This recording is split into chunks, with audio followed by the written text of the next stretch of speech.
একটি সবুজে ঘেরা শান্ত ছোট্ট গ্রাম, চারপাশে পাখির ডাক, দূরে কোথাও গরুর ঘণ্টা বাজছে। গ্রামের মাঝখান দিয়ে টানা কাঁচা রাস্তা, দুই পাশে ধান ক্ষেত। সেই রাস্তা ধরে হেঁটে যাচ্ছে নরেশ ও তাপস। দুইজনই মাছ ধরতে বেশ পছন্দ করে। ধীরে ধীরে রোদের আলো ফিকে হয়ে আসছে। গ্রামের রাস্তার ঠিক শেষে একটা নীরব বিল, যেন প্রকৃতির গহীন কোনো নিঃশব্দ ডাক। বিকেলের রোদ তখন ঝিমিয়ে পড়েছে, আকাশের রং মিশে গেছে হালকা কমলা ছোঁয়ায়। গ্রামের এক কোণে একটা পুরনো বটগাছের নিচে বসে আছে দুইজন ছেলে, জগন্নাথ আর গোপাল। চোখে নেই মাছ ধরার উচ্ছ্বাস, নেই বিজয়ের হাস। তারা চুপচাপ তাকিয়ে আছে সামনের দিকে, অথচ দৃষ্টিটা যেন হারিয়ে গেছে বহু দূরে অনিশ্চয়তার অন্ধকারে। কদিন হলো বিল থেকে একটিও মাছ ওঠেনি। জল আছে, জাল আছে, কিন্তু প্রাণ নেই। জগন্নাথের পেটে ক্ষুধা, গোপালের মনে চিন্তা, তবু তারা দুজনেই নিশ্চুপ, যেন গাছটা ছায়ায় বসে নয়, জীবনে কোনো থেমে যাওয়া ছন্দের পাশে বসে আছে তারা। বাতাস কেমন ভারী, আর সেই নীরবতার ভিতর দিয়ে হঠাৎ গোপাল বলে ওঠে, না গো জগন্নাথ দাদা, এভাবে তো আর চুপ থাকা যায় না। কোনো না কোনো উপায় তো বের করতেই হবে, অন্য কাজ খুঁজতে হবে। এভাবে আর কদিন যাবে বলো তো? দাদা, বললেই তো হয় না, আমাদের জাতি তো জেলে, মাছ ধরেই আমাদের জীবন অতিবাহিত আমরা করি। আমাদের পেশাই তো এটা, অন্য পেশায় কি করে যাই বলো তো? বটগাছটার নিচে যখন জগন্নাথ আর গোপাল বসে আছে নীরব হতাশায়, ঠিক তখনই দূরের কাঁচা রাস্তা ধরে ধীরে ধীরে এগিয়ে আসছে দুইজন মানুষ, নরেশ আর তাপস। পায়ের শব্দে ধুলো ওড়ে, আর সেই ধুলো লেগে থাকে ক্লান্ত বিকেলের আলো। তবু তাদের চেহারায় এক ধরনের কৌতূহল, কিছু যেন খুঁজছে তারা। রাস্তার দুপাশে গ্রামের নিস্তব্ধতা যেন তাদের আগমনে সামান্য দুলছে। আরে কাকা, তোমরা এখানে বসে আছো? ওইদিকে বিলে যে মাছে ভরে গেছে, দেখে আসলাম আমি আর তাপস। কি বলছিস কি হে তোরা? সত্যি নাকি? কালি তো গিয়েছিলাম, কিন্তু কোনো মাছই তো পেলাম না। হঠাৎ করে এত মাছ, কি বলছিস? হ্যাঁ গো কাকা, নরেশ একদম ঠিকই কথা বলছে, তুমি নিজের চোখে দেখলেই বিশ্বাস করবে। চলো তো এবার। আচ্ছা, তোরা যেতে লাগ, আমরা দুজন জাল নিয়ে আসছি। সূর্য তখন পশ্চিমে হেলে পড়েছে। জগন্নাথ রায়, গোপাল, তাপস আর নরেশ চারজনেই হঠাৎ যেন নতুন আশায় বুক বাঁধে। তারা একসঙ্গে জাল নামিয়ে দেয় বিলে। চোখের অভিজ্ঞতা আর হৃদয়ের কামনায় গাঁথা সেই জাল যেন একসঙ্গে ডুবে যায় বিলের গভীরে। তারপরেই আরেক কোণ থেকে এসে হাজির হয় রামনাথ আর বসু কাকা। রামনাথের চোখে মুখে ধৈর্যের ছাপ, আর বসু কাকার কাঁধে ঝুলছে পুরনো বড়শি। তারা একটু দূরে সরে বসল, ঠান্ডা মাথায় বড়শি ফেলল জলে। আর ঠিক তখনই বিল যেন জীবন্ত হয়ে উঠল। জলের নিচে হঠাৎ যেন ছুটে বেড়াতে লাগলো রূপালী ঝাঁক। জাল টানতেই ঝলসে উঠল মাছের রূপালী আঁশ। বড়শির টোপ গিলে টান মারে একটার পর একটা মাছ। এই বিল তো যেন হঠাৎ প্রাণ ফিরে পেল, চারদিকে চিৎকার, আনন্দ, হাসি। এ তো আমি কখনো ভাবিনি যে ভাবে মাছ আসবে। এত মাছ, এত মাছ!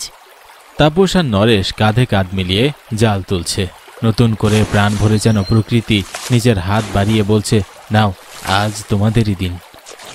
আর চারপাশে বাতাসে ভেসে বেড়ায় সেই মাছেদের লাফালাফি ওঠানোর আওয়াজ। বিলের ধারে তখনও হাসি, চিৎকার, মাছের উল্লাস, চারপাশে আনন্দের হাওয়া বইছে। হঠাৎ তাদের সামনে একজন অচেনা লোক, তার গায়ে ধুলো মাখা ধুতি, চোখে যেন অনন্ত ক্লান্তি। নরেশ ফিসফিস করে বলে, ওই লোকটা কে রে? না, আমি তো আগে কখনো দেখিনি। আমি খুব বিপদে পড়েছি, তোমরা কি আমার সাথে শ্মশানে যাবে? অচেনা লোকটির কণ্ঠস্বর যেন হঠাৎই চারপাশের সব শব্দ গিলে নিল। বাতাস থেমে গেল, সবাই একসাথে অবাক হয়ে তাকিয়ে রইল লোকটার দিকে। তার অদ্ভুত অনুরোধ, আর সময়টা ভোর সন্ধে, একদম বাজে একটা সময়। আর ঠিক তখনই জগন্নাথ বলে ওঠে, কি হে, এই ভোর সন্ধ্যাবেলা তোমার শ্মশানে কেন যাব? হ্যাঁ তাই তো, আমরা তো তোমাকে চিনিও না। চলো, আমাদেরকে বিরক্ত করো না, যাও। এসব লোক যে কোথা থেকে আসে, ফেল ফেল করে তাকিয়ে আছো কেন? বলছি না তোমাকে এখান থেকে চলে যেতে। এসব শোনার পরে লোকটা এক দৃষ্টিতে তাকিয়েছিল তাদের দিকে। কেউ তার ডাকে সাড়া দিল না। লোকটা কিছুক্ষণ চুপ করে দাঁড়িয়ে রইল, তারপর ধীরে ধীরে বলে উঠল, তোমরা যে আমার সাথে শ্মশানে গেলে না, এতে কিন্তু অনেক বড় ক্ষতি করলে তোমরা, এটা আমি বলে গেলাম। তার কথাগুলো যেন বাতাসে গেঁথে গেল, তবে আর কেউ কিছু বলল না। লোকটা ধীরে ধীরে রাস্তা ধরে হাঁটতে লাগলো, পিছন ফিরে তাকালো না, কেউ তাকে ডাকলো না। অন্যদিকে সকলে কয়েক মুহূর্ত চুপ থেকে আবার ফিরে গেল নিজেদের কাজে। তাপস বলল, কি যে ছেলে মানুষের বাবা, অদ্ভুত কথা বলছিল, আমি তো কিছুই বুঝতে পারছিলাম না। লোকটা বুঝি পাগল ছিল, শ্মশানে আমাদেরকে যেতে বলে। হয়েছে, আর চল বাড়ি ফিরি। দেখো দাদা, বসু আর রামনাথ এখনো ছিপ ফেলেই বসে আছে, এখনই চলে যাবে বলছো? হ্যাঁ, যা মাছ পেয়েছি যথেষ্ট হয়েছে। তারা একে একে জাল গুটিয়ে ফেলল। কেউ কারোর দিকে তাকালো না, শুধু হেঁটে চলল রাস্তার দিকে, চুপচাপ নিঃশব্দে। পিছনে রইল শুধু বিল, আর বিলের এক কোণে তখনও বসেছিল রামনাথ আর বসু কাকা। দুজনেই নিবিষ্ট মনে বড়শি ফেলছিল জলে। বিল তখনও আর আলোর রেখা নেই, অন্ধকার হয়ে গেছে। হাওয়া যেন একটুখানি ভারী হয়ে গেছে। অস্বস্তি যেন ধীরে ধীরে ছড়িয়ে পড়ছে চারদিকে। আর পিছনে পড়ে থাকা দুজন, তারা জানে না সামনে ঠিক কি তাদের জন্য অপেক্ষা করছে। সন্ধ্যের আলো নেমে এসেছে ধীরে ধীরে, পাখিরা ফিরছে বাসায়। তখন আবারও দেখা গেল তাপস আর নরেশ আগেই সেই বিলে দাঁড়িয়ে, হাতে বড়শি। এ যেন এক আশ্চর্য বিল, মাছ শেষ হতেই চায় না। জাল গুটানো, ভুঁড়ি ভরানো, তবুও যেন জলের নিচে আছে আরো অগণিত প্রাণ। এই বিলটা কি দিন দিন আরো গভীর হয়ে যাচ্ছে রে? নরেশ মাথা নাড়ায়, কিন্তু তার চোখ তখনও ঠিকরে পড়া জলের দিকে রয়েছে। কিন্তু তার সেই নীরবতার মধ্যেও যেন কিছু কথা লুকিয়ে রয়েছে।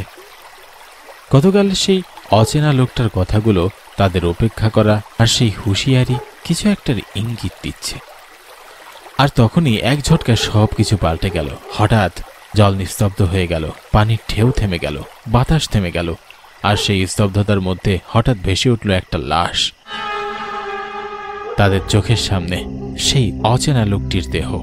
মনে হচ্ছিল কদিন আগেই মারা গেছে। পচা গন্ধ বের হচ্ছে, আর শরীর জলের মধ্যে ধীরে ধীরে ভাসছে। তাপস কাঁপতে কাঁপতে পিছু হটে। দুজনেই শুধু তাকিয়ে অবাক হয়ে যাচ্ছে। তারা স্বপ্ন দেখছে না তো? না, এটা তো তাদের চোখের ভুল নয়। কিন্তু এরকম হলো কি করে? তারা নিজেদের চোখেই যেন বিশ্বাস করতে পারল না। তাদের মনে ভেসে উঠে নানান প্রশ্ন। সে মরল কি করে?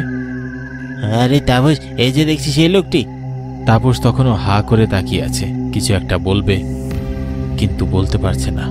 লাশটা সেই অচেনা লোকটির, যেটা ভেসেছিল জলের উপর, মুহূর্তের মধ্যেই যেন চলে গেল জলের নিচে। না, ডুবে গেল বলা যাবে না, এটা যেন মিলিয়ে গেল। একটা জলের ঢেউ উঠল না, একটা শব্দও হলো না। তাপস বলল, নরেশ, এ কি হলো রে? চল এখান থেকে, পালাই এখান থেকে, চল। হ্যাঁ, ঠিক বলেছিস, চল ভাই। আরে না, আর এক মুহূর্ত এখানে তারা থাকতে পারল না। তাপস আর নরেশ দুজনেই একে অপরের দিকে তাকিয়ে কিচ্ছু বলতে পারছে না। যে মাছ তারা এতক্ষণ ধরছিল সেগুলোর দিকে একবারও তারা তাকালো না। সোজা পা বাড়ালো গ্রামের রাস্তার দিকে। চারপাশ একদম নিস্তব্ধ, ভারী হাওয়া, আর তাদের মন জুড়ে গেঁথে রইল সে ভয়ানক দৃশ্যের এক ছায়া। তাপস আর নরেশ তখনও নিঃশব্দে হাঁটছে গ্রামের কাঁচা রাস্তা ধরে, পিছনে সেই বিল। আর ঠিক তখনই রাস্তার ওপাশে দুটো পরিচিত ছায়া মূর্তি এগিয়ে আসে ধীরে ধীরে। চেনা হাঁটার শব্দ, গোপাল কাকা আর জগন্নাথ কাকা। তারা তাপস আর নরেশকে দেখে থেমে গেল। এই কিরে, কি হলো? তোরা আবার ঘাবড়ে গেছিস কেন? কাকা আর বলো না, সর্বনাশ হয়ে গেছে। ওই বিল ধারে আমরা মাছ ধরছিলাম, ঠিক তখনই একটা লোকের লাশ ভেসে উঠল, আর সেই মুহূর্তেই সেটা অদৃশ্য হয়ে গেল। হ্যাঁ কাকা, আমরা এখনো বুঝতে পারছি না কি আমরা দেখলাম। আরে কি বলছিস তোরা? পাগল হলি নাকি? এমন আবার হয় নাকি? না গো কাকা, আমরা সত্যিই বলছি। আহ গোপালদা, দেখছো না কিভাবে ভয় পেয়ে গেছে? আমার মনে হচ্ছে ওরা সত্যিই বলছে। আচ্ছা, আমার মনে হয় আমাদের এক্ষুনি একবারে শ্মশানের ওদিকে যাওয়া উচিত। কি বলছো কি দাদা, শ্মশানে যাবে? হ্যাঁ, চলো যাব। আর তারা দেরি করল না, তারা পা বাড়ালো শ্মশানের দিকে। যেন শ্মশান ওদের জন্যই অপেক্ষা করছে। তাপস, নরেশ আর জগন্নাথ কাকা তারা হাঁটতে হাঁটতে এসে দাঁড়ালো গ্রামের সেই পুরনো শ্মশান ঘাটে। চারপাশে নিস্তব্ধতা, একটা শুকনো বাতাস যেন গা ঘেঁষে বেরিয়ে গেল। শ্মশানের ভিতরে ঢুকতেই চোখে আটকে গেল সে বিশাল গাছটা। চারজনেই থমকে গেল, শরীর কেঁপে উঠল ভিতর থেকে। তারা হতভম্ব।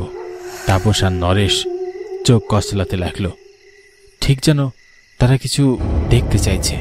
জগন্নাথ কাকার মুখও ফ্যাকাশে হয়ে গেল। তারা একে অপরের দিকে তাকিয়ে, এ কি দাদা, এটা তো সেই লোকটা।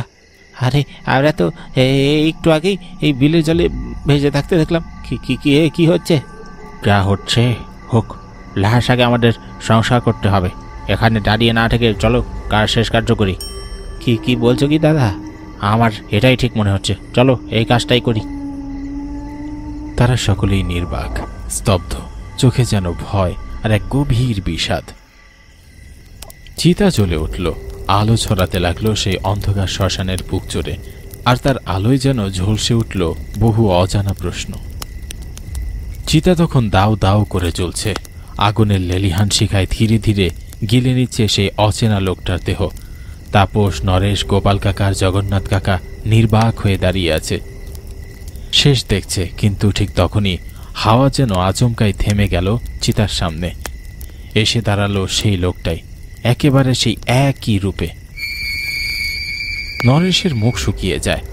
গোপাল কাকা পা পিছনে ফেলেন। জগন্নাথ কাকা এক দৃষ্টিতে তাকিয়ে থাকেন সেই আত্মার চোখে। তোমরা ভয় পেও না, আমি তোমাদেরকে কিচ্ছু করব না।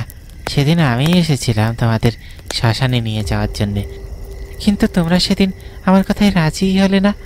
আমি তো তোমাদের মতো ওই রাতে বিলে মাছ মারছিলাম।